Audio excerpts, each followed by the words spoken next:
It's good to see everybody. Missed you. Good afternoon. In keeping with his campaign pledge, the President continues to donate his salary on a quarterly basis to further important priorities. Today, President Trump is proud to donate his 2018 second quarter salary to the Small Business Administration. Administrator Linda McMahon is here to accept the check. I'd like to bring her up to say a few words about how the funds will be used. Thanks so much. Great. Here's the check for you. Thank you very much. This is awesome. Well, I would like to thank the President for his generosity and for his support of the Small Business Administration. He clearly understands the value of small businesses. There are approximately 30 million of them in this country, and I'm very happy to be their advocate. This money is going to be used in our Veterans Program. We're going to establish a 7-month intensive training program called Emerging Leaders. It's an adaptation of that program for our veterans, helping them transition from military life into private sector if they desire to start their own jobs and their own companies and be entrepreneurs. So once again, we thank the President very much for this, and it will be put to very good use. Thank you all very much. Thank you, Administrator McMahon. Now I'd like to bring up National Security Advisor Ambassador John Bolton to discuss the withdrawal from the optional protocol on dispute resolution to the Vienna Convention on Diplomatic Relations. He'll take some questions after some remarks, and I'll be up to take questions of the day. Thanks. Thank you, Sarah. Earlier today, Secretary of State Pompeo made a very important announcement regarding the President's decision to terminate the 1955 Treaty of Amity with Iran, a treaty Iran made a mockery of with its support for terrorism, provocative ballistic missile proliferation, and malign behavior throughout the Middle East. Today's decision by the International Court of Justice was a defeat for Iran. It correctly rejected nearly all of Iran's requests, but we are disappointed that the ICJ failed to recognize that it has no jurisdiction to issue any order with respect to sanctions the United States imposes to protect its own essential security under the treaty. Instead, the court allowed Iran to use it as a forum for propaganda. The Iranian regime has systematically pursued a policy of hostility toward the United States that defames the central premise of the Treaty of Amity. The regime cannot practice animosity in its conduct and then ask for amity under international law. In addition to the Treaty of Amity, I am announcing that the President has decided that the United States will withdraw from the optional protocol on dispute resolution to the Vienna Convention on Diplomatic Relations. This is in connection with a case brought by the so-called State of Palestine, naming the United States as a defendant, challenging our move of our embassy from Tel Aviv to Jerusalem. I'd like to stress the United States remains a party to the underlying Vienna Convention on Diplomatic Relations, and we expect all other parties to abide by their international obligations under the convention. Our actions today are consistent with the decisions President Reagan made in the 1980s in the wake of the politicized suits against the United States by Nicaragua to terminate our acceptance of the optional compulsory jurisdiction of the International Court of Justice under Article 36(2) of the ICJ statute, and his decision to withdraw from a bilateral treaty with Nicaragua.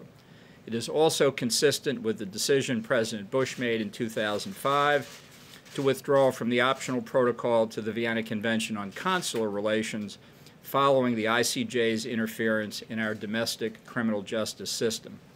So our actions today deal with the treaties and current litigation involving the United States before the International Court of Justice.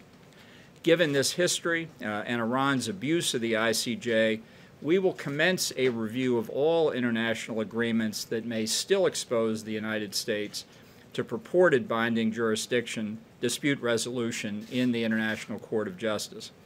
The United States will not sit idly by as baseless, politicized claims are brought against us. That concludes the statement. I'd be happy to try and answer a few questions. Yes, sir. Thank you, Mr. Ambassador. In response to the actions that you've just announced, Iran's foreign minister has called the U.S.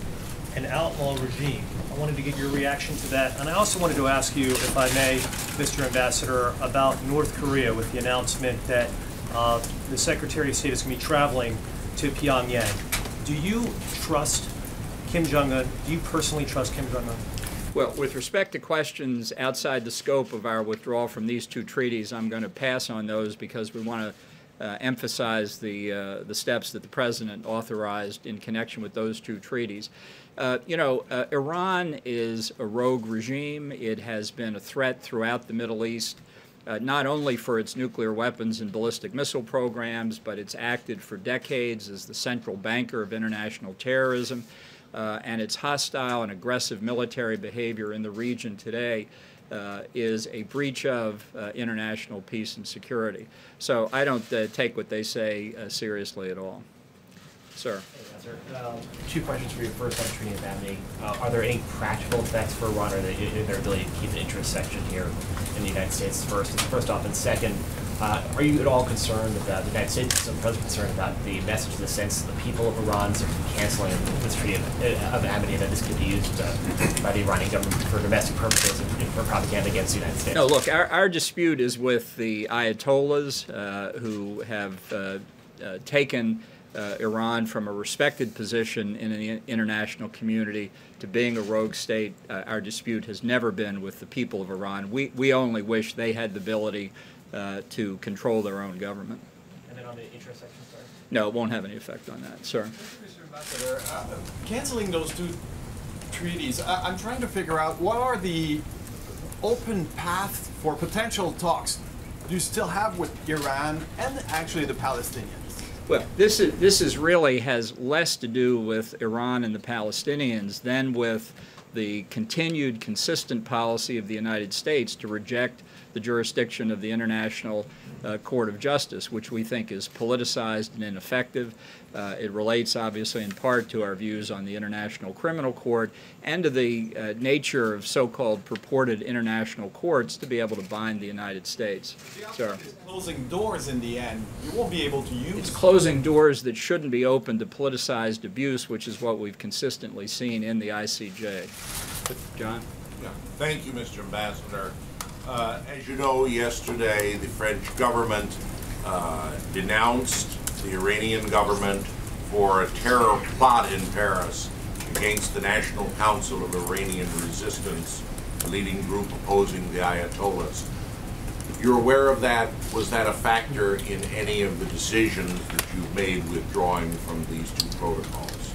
No, these decisions were made before we were aware of the French decision, but I have to say what the French have done is exactly the right thing. They arrested, and other European governments arrested, accredited Iranian diplomats for conspiracy to conduct this attempted assault on the rally in Paris. So that tells you, I think, everything you need to know about how the government of Iran views its responsibilities in connection with diplomatic relations, and I hope it's a wake-up call across Europe to the nature of the regime and the threat that they pose. Ma'am. Are these actions ramping up tensions between the United States and Iran? And what is our intelligence when it comes to their systems, their nuclear weapons, etc., at this moment? Well, I'm not going to get into what our intelligence states, but the issue is protecting the United States against the politicized use of these international institutions. As I've said, this goes back now close to over 30 years, really, in connection with U.S. policy of rejecting jurisdiction of these courts. And it's a continuation, I think, in the interest of the American people. So does this further divide any kind of attempt to try to come together on what was prior to trying to work with them and closing?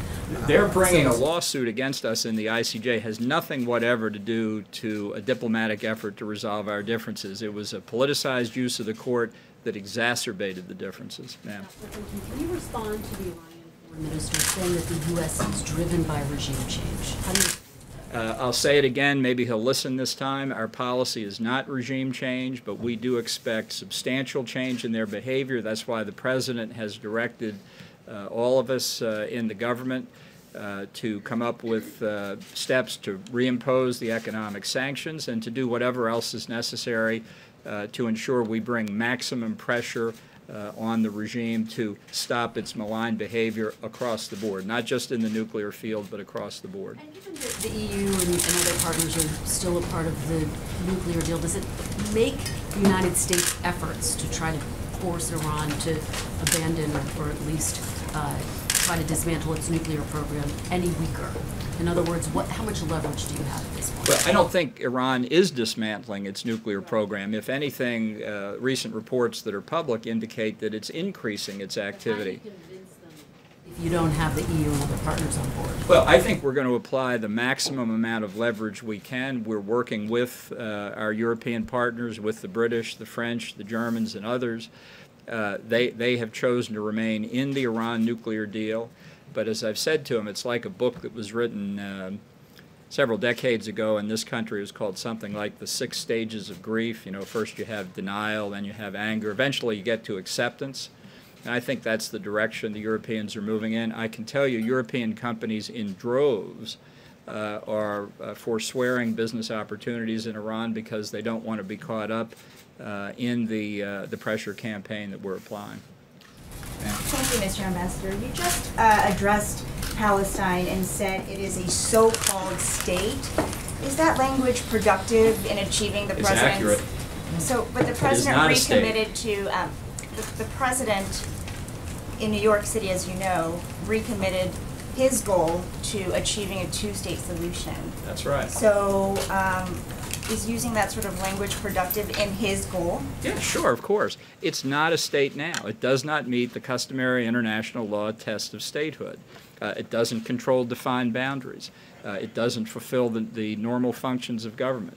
There are a whole host of reasons why it's not a state. It could become a state, as the president said, but that requires diplomatic negotiations with Israel and others. So calling it the so-called state of Palestine defines exactly what it has been, a position that the United States government has pursued uniformly since 1988, when the Palestinian Authority declared itself to be the state of Palestine. We don't recognize it as the state of Palestine. We have consistently, across Democratic and Republican administrations, opposed the admission of Palestine to the United Nations as a state because it's not a state. Sir. Yes, sir. The IAEA is saying it doesn't take at face value Netanyahu's claims that Iran's harboring a secret atomic warehouse. Do you agree with the Israeli Prime Minister that there should be an inspection? And what's your reaction to Amano's comments on this? Well, I haven't seen those comments. I will say our intelligence community has been reviewing the material that Israel extracted from Iran and going over it in quite some detail. I must say it's extremely impressive. And we've been very supportive of the Israeli effort and supportive of the IAEA taking new steps to follow up on it. The Senate just confirmed a few days ago Ambassador Jackie Wolcott, who will be taking up her new position as U.S. Ambassador to the UN agencies in Vienna, specifically the International Atomic Energy Agency, and she'll be on the job shortly making our case there. Sir. Thank you, sir. When the president came out in support of a two-state solution at the UN last week, Prime Minister Netanyahu responded that he's confident Israel would retain security control of the West Bank under any White House plan. Is that correct, or are you open to a Palestinian state with no security presence from Israel inside their borders? We've been working, as you well know, on a peace plan involving Israel and the Palestinians. We'll be rolling it out in due course when we decide it's the most appropriate time to do it, and I'm sure that will answer your question then.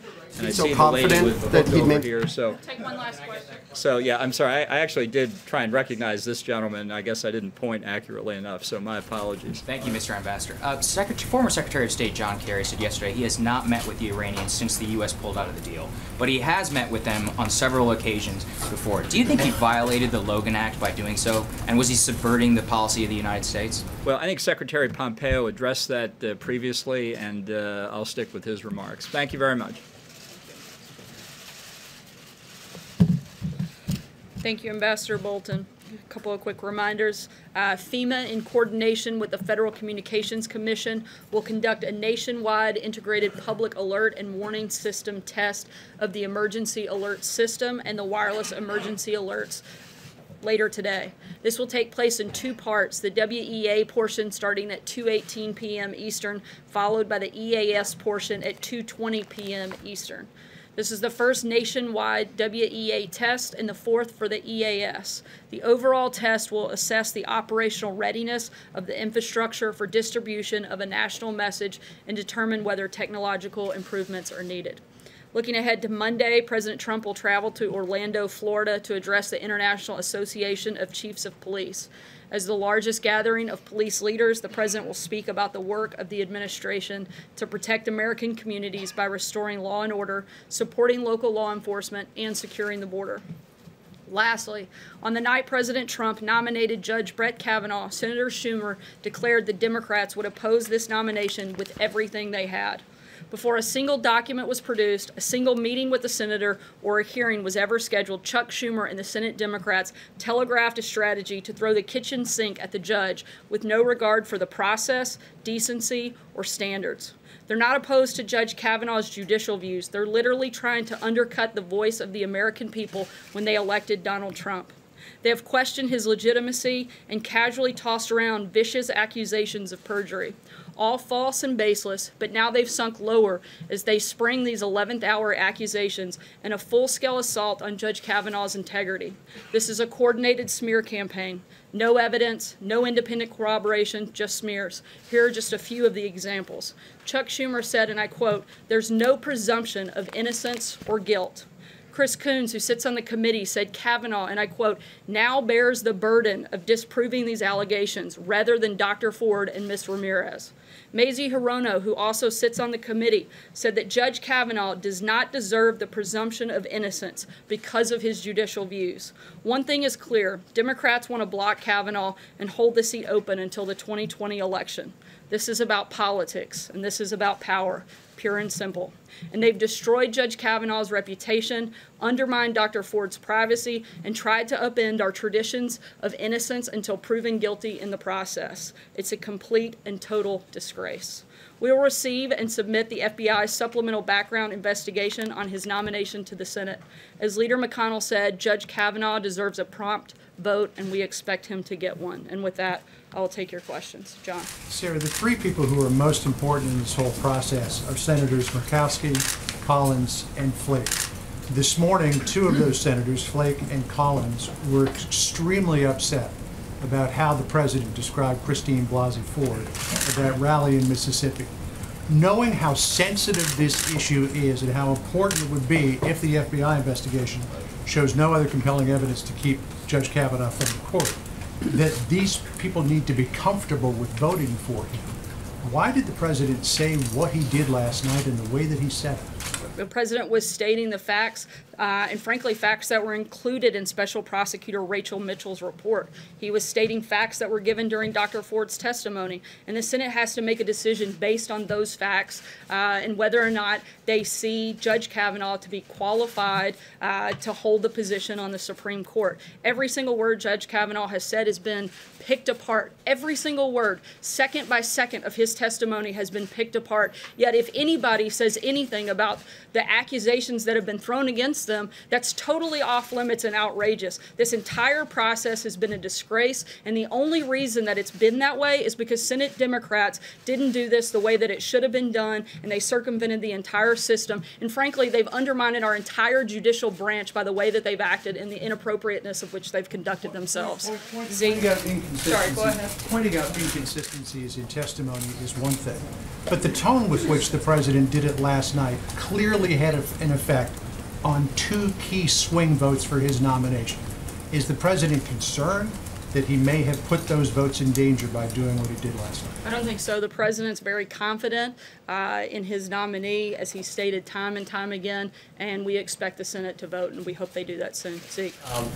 Two quick questions, and I'll come back to Kavanaugh. First, is the White House having a response to the reported mailings of ricin to Pentagon officials and also the president. Has the president been briefed on this investigation? Any updates? The president's certainly been made aware, but as we stated yesterday, I would refer you to the U.S. Secret Service to respond to those. Do you have any update on the president's meeting with Deputy Attorney General Rod Rosenstein that was supposed to be held last week? Is the president still in confidence with him? Again, we don't have any updates on that front. If there's a meeting, we'll let you know. But at this point, they continue to work together and both show up every day and do their jobs. Just one more back on Kavanaugh. You said a couple of minutes ago you criticized Democrats for undermining Dr. Ford's privacy. And the way the president referred to her last night, aren't you there trying to have it both ways by sort of attacking Democrats for doing something that wasn't in your interest, and then the president was out on stage last night essentially mocking her testimony for Not at all. We're pointing out the hypocrisy. Again, none of this would be taking place if Democrats had done this in a normal order and not exploited Dr. Ford and attacked Judge Kavanaugh in such a public manner. All of this could have been handled completely differently, and the Senate Democrats hold all of the responsibility for that process. Josh? The New York Times reported yesterday that the president had engaged in outright tax fraud throughout the 90s with suspect tax schemes and, basically getting more money from his parents than he said, using thousands of documents. You rebutted the story. Can you explain what is inaccurate about that story, if there's anything that is actually inaccurate about it? It's a totally false attack based on an old recycled news story. I'm not going to sit and go through every single line of a very boring 14,000-word story. The only thing, I will say one thing the article did get right was that it showed that the president's father actually had a great deal of confidence in him. In fact, the president brought his father into a lot of deals, and they made a lot of money together, so much so that his father went on to say that everything he touched turned to gold. The president's lawyer addressed some of the specific claims and walked through how the allegations of fraud and tax evasion are 100% false and highly defamatory. There was no fraud or tax evasion by anyone. He went on much further, and I would encourage you to read every word of his statement, which completely undercuts the accusations made by the New York Times. Are the president's taxes still under audit? I know that a number of his taxes are still under audit. From the 90s and early 2000s? I'd have to check and get back to you. Celia? Any of his tax returns? I'm not aware of any plans to do so. Cecilia? Thanks, Sarah. It was just a couple of days ago that the president called Christine Blasey Ford a very credible witness, a very credible, very compelling. But now he's basically making her out to be a liar. So which is it? Certainly, the testimony by Dr. Ford was compelling, but you can't make this decision based on emotion. It has to be based on fact. They have to determine what the facts are of this case. That's one of the reasons that they asked and begged for the FBI and delayed a hearing vote, is so they could get more facts on this case. We expect the FBI to turn those facts over to the Senate, and they can make a determination based on that. That's all we're asking for. You said that he was stating the facts at that campaign rally, but this was so much more than stating the facts. This was a full-scale campaign rally assault on a woman who says she's a victim of sexual assault. What do you get out of that? Is that to help Kavanaugh's nomination? Is this to rally the base? Is this going to help with the midterms? Like, what's the point in doing that? Again, I dispute that it wasn't anything other than the president stating facts. In fact, facts that were laid out in the prosecutor's memo that she put forward to the Senate. Each of the things that he called out were things that were laid out in that memo. Sager? Thanks, Sarah. There's conflicting feelings on Capitol Hill right now over whether the FBI investigation into Judge Kavanaugh should be made public or not. Does the White House commit to transparency on this effort and let the American people see the full reign of this investigation regardless of the findings? Look, we've been very open and transparent through the process. The president's the one that ordered the FBI investigation to take place and has allowed the Senate to actually control and dictate the terms and scope of the investigation. We're continuing to do that and allowing the FBI to actually do what it is they do best, and that's their jobs, to do this investigation. Another question for you, if I may, on declassification, since we haven't spoken in a while. The president has said that... I missed you guys too. The president said that he would refer the declassification process to the DOJ Inspector General, but he wants to see that happen quickly. What does quickly mean? Are we going to see these documents before the midterm elections? I'm not going to walk through a timeline, but we're continuing to work through that process, and when we have an update on it, we'll certainly let you know. Alex? Why did you say earlier this year that Michael Cohen was acting on his own in an arbitration proceeding to prevent Stormy Daniels from doing a television interview when the president actually directed that move? As you know, I'm not going to get into a back and forth. That's an issue for the president's outside counsel. I direct you there to answer it. John? Thank you, Sarah. Two brief questions. First, the impact and meaning of the president's comments in Mississippi notwithstanding, it is a fact that Senators Collins, Murkowski, Flake, and Manchin are the undecided votes critical to the nomination. Are there any plans for the president to call any of them between now and next week and make one final pitch? Perhaps explain his remarks a little bit more. I'm not aware of a specific scheduled call, but we've certainly been in close contact with a number of members, and we'll continue to do so up until the vote. Blake?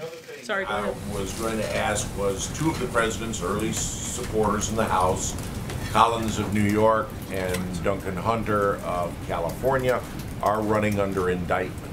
There are rules of the National Republican Congressional Committee barring support for members who are under indictment. Does the president still support both of them for re-election? I can't get into a lot of details, one for Hatch Act violation, but also with an ongoing investigation. I'm not going to be able to comment on that front here. Sarah, thank you. As this briefing was beginning, Bloomberg put out an article about the FBI background investigation, and Bloomberg is reporting right now that the FBI hasn't interviewed Judge Kavanaugh or Dr. Ford because the White House hasn't given investigators clear authority to do so. Is that indeed the case? As we've said several times, the president's indicated that whoever the FBI deems necessary to interview, he's fine with that, but he's also asked that the Senate be the ones that determine the scope of what they need in order to make a decision on whether they vote Kavanaugh up or down. I can also tell you that both Judge Kavanaugh and Dr. Ford were questioned in the most public way possible by the members of the Senate, who are ultimately the ones who have to make the determination on whether or not they vote for Judge Kavanaugh. If they had additional questions for either one of them, they had a time and an opportunity certainly to ask those. Does the White House believe it is appropriate then? Does the White House believe it is appropriate for Again, these we're two? going to allow the I know you Senate to say make the that determination of the scope. Aisha. Aisha, go ahead. Thank you. So President Trump talked a lot yesterday about this issue of being concerned about men being guilty before being thought guilty before proven innocent, and this idea of due process. But in the past, with the Central Park Five, he put out an ad basically calling for the death penalty before they had been found convicted, and even after they were exonerated, he still basically said that they may be guilty.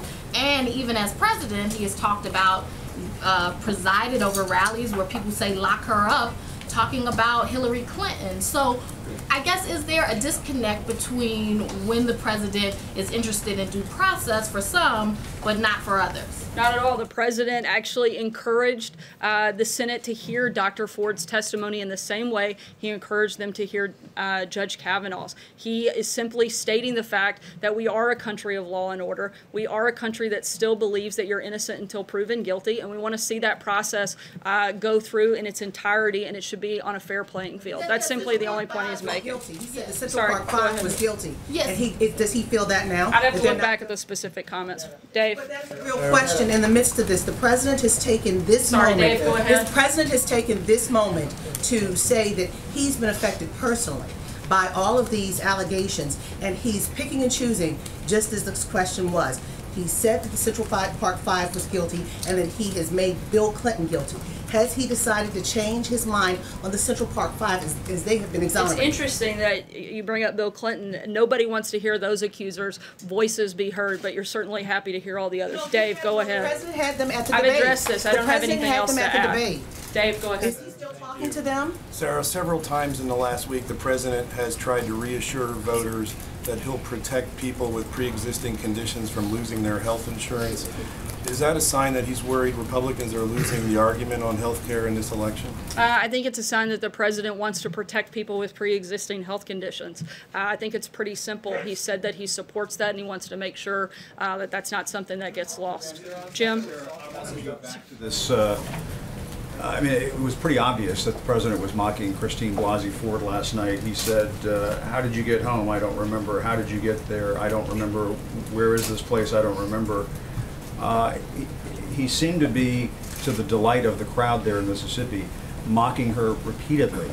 Isn't there something wrong with the President of the United States mocking somebody who says she was sexually assaulted? It seemed to me that he was stating facts that Dr. Ford herself laid out in her testimony. Once again, every single word that Judge Kavanaugh has said has been looked at, examined, picked apart by most of you in this room, but no one is looking at whether or not the accusations made are corroborated, whether or not there's evidence to support them. Every person that she named has come out and said either they didn't recall it or it didn't happen or they weren't there. Every single bit of evidence and facts that we've seen in this moment have supported Judge Kavanaugh's case, and the president simply pointed out the facts of the matter, and that is what the Senate will have to use to determine whether or not they vote to support him or not. Are you saying Judge Kavanaugh is the victim in all this? I think both Dr. Ford and Judge Kavanaugh are victims at the hands of the Democrats. I think it is absolutely disgraceful what they've done and exploited this process. They exploited Dr. Ford. They're exploiting all of the women that have come out to make any type of accusation. This isn't the process that should have been done, and certainly everybody deserves to be heard, but that includes Judge Kavanaugh, and that should be part of this process, and the facts have to be looked at, and I think you have to look at the prosecutor's memo. Those are where you see all of those facts laid out, and I think she makes a very compelling case. John, go ahead. Comments last night. You don't have any problem defending the I don't have any comments. problem stating facts, no. John. Thank you, Sarah. Just 5 days ago. I know that's something you probably do have a problem with, but I don't. Actually, Sarah, we do state the facts, and I think there have been many occasions when you don't state the facts, if I may respond. John, go ahead. Thank you, Sarah. Just 5 days ago on Friday, the president, when asked about Dr. Ford's testimony before the Senate, said that she was a very credible witness, and we saw a different tone, different substance last night in those remarks to that campaign rally audience in Mississippi. Why the change in tone? And does the president still believe what he said on Friday, that she was a very credible witness? I've addressed this a number of times. The president also said she had a very compelling story, and nobody disagrees with that. Nobody disagrees with that. But the president simply stating the facts that she laid out in her own testimony, and that the prosecutor laid out in her memo. At the end of the day, the Senate has to make a decision on where they stand. Take one last point about question. whether he believes she's still credible. Does the president still believe that Dr. Ford's testimony was credible when she testified under oath in the Senate? President believes that Judge Kavanaugh should be confirmed. He has a lot of confidence in him, and he'd like to see a vote to see that happen. Sarah, I have a couple questions. President Trump has seemed to link the credibility of a claim with how much time has passed since the individual made it.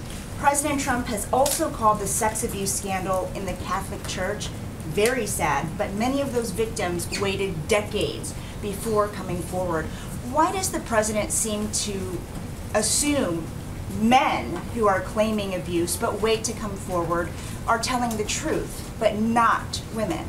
That's just completely untrue. The president has supported, again, throughout this entire process, Dr. Ford's ability to come forward and tell her story. He's the one that ordered the FBI to do a further supplemental background check to look into each of the accusations and allegations that the Senate deems necessary before making a vote.